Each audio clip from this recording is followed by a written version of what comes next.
is Yasmine, and I am an MBA 1 at the Ross School of Business. As a first-generation American who grew up in a household that lived paycheck to paycheck, I committed my work to creating economic and educational equity. I pursued finance in undergrad and went on to teach financial literacy, taught for 4 years, taught financial literacy for 2.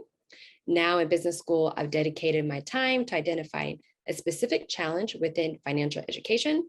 And that's how I've actually come to develop the G2G platform. And so let's go ahead and jump into the agenda.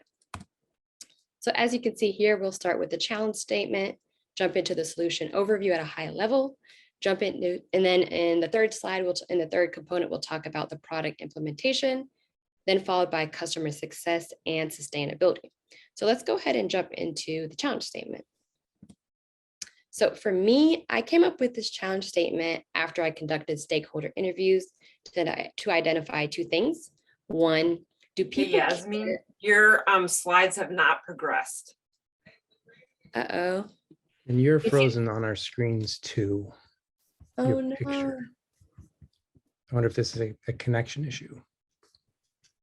Maybe stop sharing your video.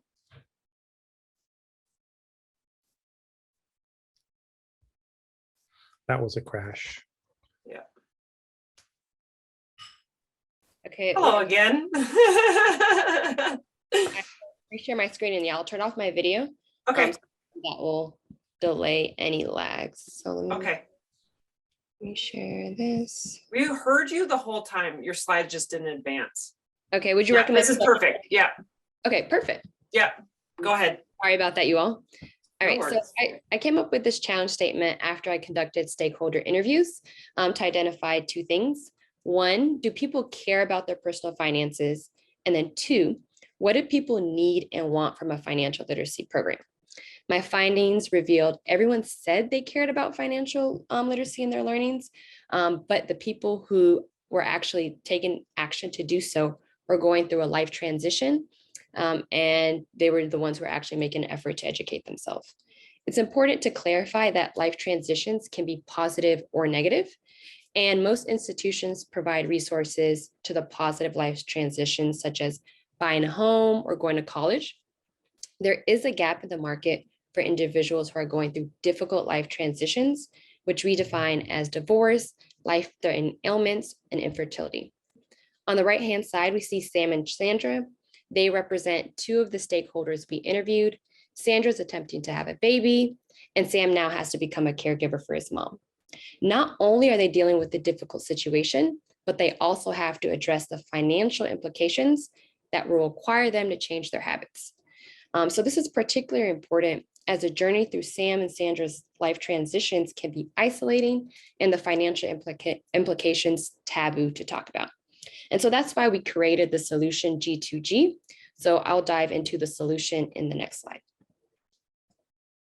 So G2G's platform was influenced by stakeholder interviews, and we created a 3-pronged solution: financial planning, learning modules, and a community support forum. We'll dive into the implementation of the solution and the value proposition, storytelling, and behavioral psychology tactics on the next slide.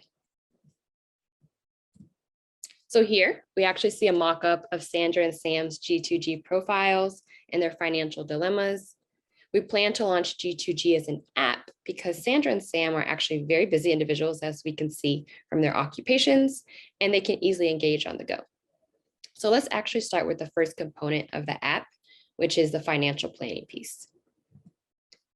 So this is the financial planning piece.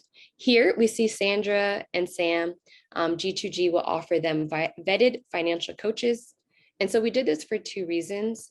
One being, we learned some stakeholders believed that financial coaches are only for those with lots of money. And then 2 being, individuals who actually did want to work with an advisor or coach had a difficult time finding ones they could trust and one that's been vetted. So below, we actually describe how the matching process works. You can filter according to your needs, just like you do when selecting a therapist. You have one-on-one sessions with these coaches, and you're actually part of that cohort with that coach. So you're actually strengthening the community aspect of G2G. So on the right-hand side, we have Larry. He's been vetted, and he's actually going to become Sandra and Sam's coach. And so he's going to help them examine their current financial situation and goals. So now that Sandra and Sam have been matched and discussed their situation, we're going to look at the financial modules that have been personalized to their predicament on the next slide. So here we have G2G's modules, and they have two key components. One, there's actually nudges. And so this will get Sandra and Sam to be active G2G users and actually engage in the lessons. And then two is the use of storytelling.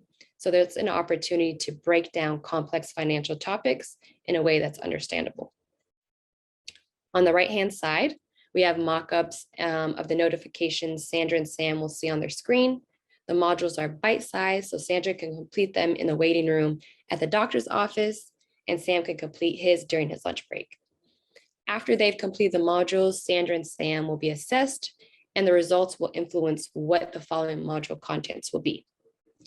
So now that Sam and Sandra are engaged, they need a space to debrief and discuss the learning with others. And so that will be the community forum, which we will dive into on the next slide. So here we created the community forum because it's a space that creates psychological safety, and it's a platform to share resources and ask questions of those who are in a similar situation as Sam and Sandra. Below, we've actually listed some of the features of the forum and the types of nudges that cause Sam and Sandra to shift their behaviors. On the right-hand side, we created a mock-up of Sam's forum page. He's put a public display. He's 52% of the way to his financial savings goal. And he's actually asked a question on the forum page and received a response of how should he actually let his supervisor know about his mother's situation. So Sam and Sandra have engaged with all three components of G2G. So we're going to examine what does success look like for these two people. So at the top,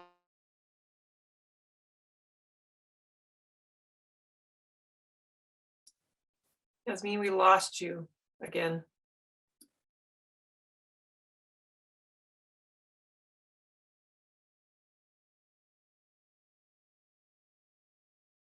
awesome. Perfect. Thank you all so much. So we've actually created the community forum because it's a space that creates psychological safety, and it's a platform to share resources and ask questions of those who've been in similar situations. So below we've actually listed some of the features of the forum and the types of nudges that cause Sam and Sandra to shift their behaviors. So on the hand side, we actually see Sam's forum page. He's 52% of the way towards his financial savings goal, and he's actually gotten a response to his question about how should he let his supervisor know about his mother's situation. So Sam and Sandra have engaged with all three components of G2G. So on the next slide, let's examine what success looks like for them. So at the top, we see Sandra. She's undergone a successful IVF treatment. She used her savings and an employer-sponsored health savings account, and she's now moving towards wealth building. That's attempting to open a college savings account for her daughter. At the bottom, we have Sam. He was able to get some extra time off work and additional income with the help of his coach, Larry, and is actually now looking towards buying a home for him and his mother.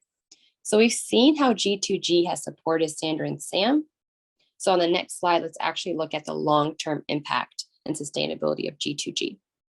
G2G's theory of change is 3 steps. Step 1, members have improved their financial situation. Step 2, members are now spreading the knowledge they've gained in their communities. And then lastly, step 3, we see a shift that happens that ultimately leads to minimizing the wealth gap. So with that, we thank you for your time and will now take questions. That was perfect. Awesome. Kelly, thank you all so time. much for being flexible. Of course. Who would like to jump in with a question first? Trevor? Okay, I'll go. No, Kelly, go ahead. Yep, you go. Yep. Yeah. Trevor, do you want to go? No, I want you to go. Okay. Yasmine, I realize I met you or maybe your partner back in one of the earlier reviews, and like this was just so great to see where it's landed. Really love it. just this is an important topic. And I really want to say, I like the end where you talked about individual change, community change, and societal change. I just really love the identification of the impact at all of those levels. Overall, really, really positive. I want to just like reiterating that this is honing in on a couple particular areas of change, right? Divorce, infertility, like caretaking, and then do you see, so that's really interesting of the, you're going to build up resources around that. And then do you, like, how do you see yourself doing that? And what other things is on that list? Like, that's a great question. And so honestly, that required a lot of like workshopping and talking to people. And so I landed on divorce, life-threatening ailments, and infertility because of like the ubiquity and severity of the issue, which was something that I was asked to think about in the Dare to Dream process, and thinking about, okay, these are a lot of common issues that a lot of people are facing. So that's why I landed on starting with those three, especially when I started reading articles around caregiving related to aging parents and ailments that they may have. And so thinking about like resources to engage in there, I think one, actually talking to the community members, that's actually, I think, what influenced the G2G solution. But then in terms of the modules, the expertise advice, in terms of like looking at financial coaches and trying to reach out to people who've actually focused within those areas. So working with Social Security benefits and things like that for the caregiving side would be one aspect of a resource that I would seek out. Great. What did you eliminate? Like what else was just out of curiosity? A lot. I think the list was very long. I think there were a lot more positive life transitions to begin with.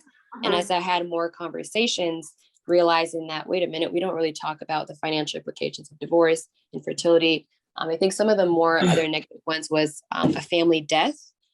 So thinking about how do you adjust for like the will and things like that. So there was a lot of positive and negatives, but I think we just landed on these three because of the conversations that were happening. Got it. This is all coming back to me now. This is great. I love where you ended up. Awesome. Thank you so much.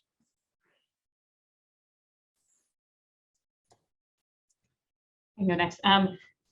Great idea, and really think that this could be amazing. I have a couple questions around how you plan on identifying the people who are in life transitions and how you plan on working with existing social services that are supporting their needs, and how that can go towards a more holistic solution.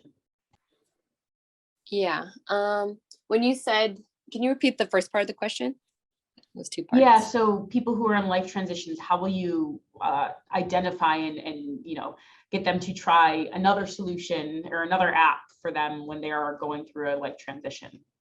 Got it. Okay. Yeah. I think from this, in terms of thinking about identifying the users and how to actually say, hey, like there's this opportunity, because when they're in this predicament, like I said, it can be kind of an isolating thing. So I think one would be looking at platforms that are advocating to have these conversations.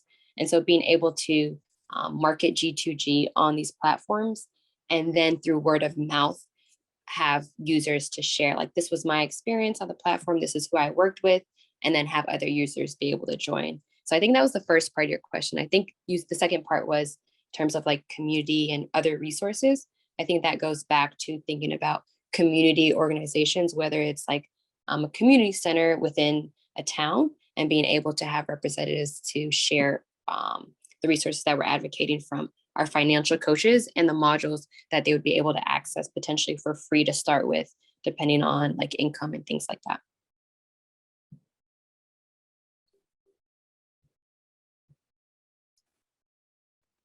We may have time for like a half a question, Trevor, if you have one.